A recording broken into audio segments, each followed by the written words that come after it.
Comment dynamiser l'économie dans les régions? Comment favoriser l'emploi en profitant de l'attrait des grandes villes pour que les zones moins dynamiques profitent de leur rayonnement? Ce sont les questions que pose France Stratégie aux responsables des régions françaises au sein de son club Prospective Territoriale.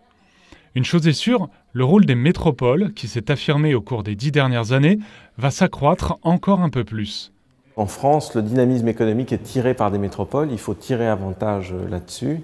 Et en même temps, il faut arriver à irriguer l'ensemble des territoires, et c'est justement le rôle de la région. Beaucoup d'initiatives sont prises, il y a beaucoup d'expérimentations qui sont faites, mais quelquefois c'est un peu foisonnant, et donc la question c'est de savoir quelle expérimentation lancer et lesquelles arrêter. Depuis une dizaine d'années, les capitales régionales que sont Bordeaux, Marseille, Lyon, Lille ou encore Nantes polarisent l'activité.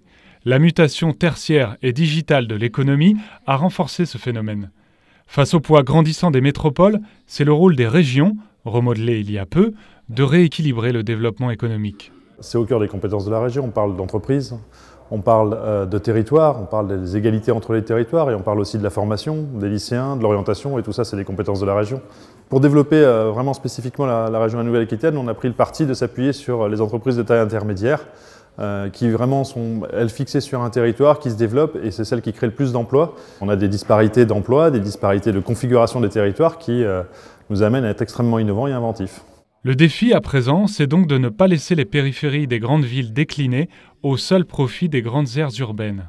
C'est un défi social, mais aussi d'aménagement du territoire pour assurer un développement harmonieux. Forcément, un taux de chômage à 7,9% qui peut donner envie à d'autres territoires, en fait, masque aussi des situations qui sont plus complexes et notamment, évidemment, des situations d'emploi plus difficiles pour un certain nombre d'actifs, notamment ceux qui habitent dans les quartiers prioritaires. Depuis maintenant 7-8 ans, on a un observatoire socio-économique des quartiers prioritaires qui nous permet tous les ans de voir justement l'évolution de la situation. On a vraiment tous l'idée de sortir de l'insertion pour l'insertion et d'être vraiment dans le champ du développement économique qui fait bénéficier à tout le territoire de son rayonnement et d'être vraiment sur un développement plus inclusif. La métropole de Lyon, c'est une nouvelle collectivité, donc on a à apprendre de ce qui s'est fait dans différentes collectivités avec un prisme différent, mais en tout cas vraiment une volonté de s'appuyer aussi sur ce qui marche et voir ce qui ne marche pas. Donc c'est intéressant justement de voir l'évaluation, ce que ça a permis de faire ou ce que ça permettra de faire demain en termes de décision.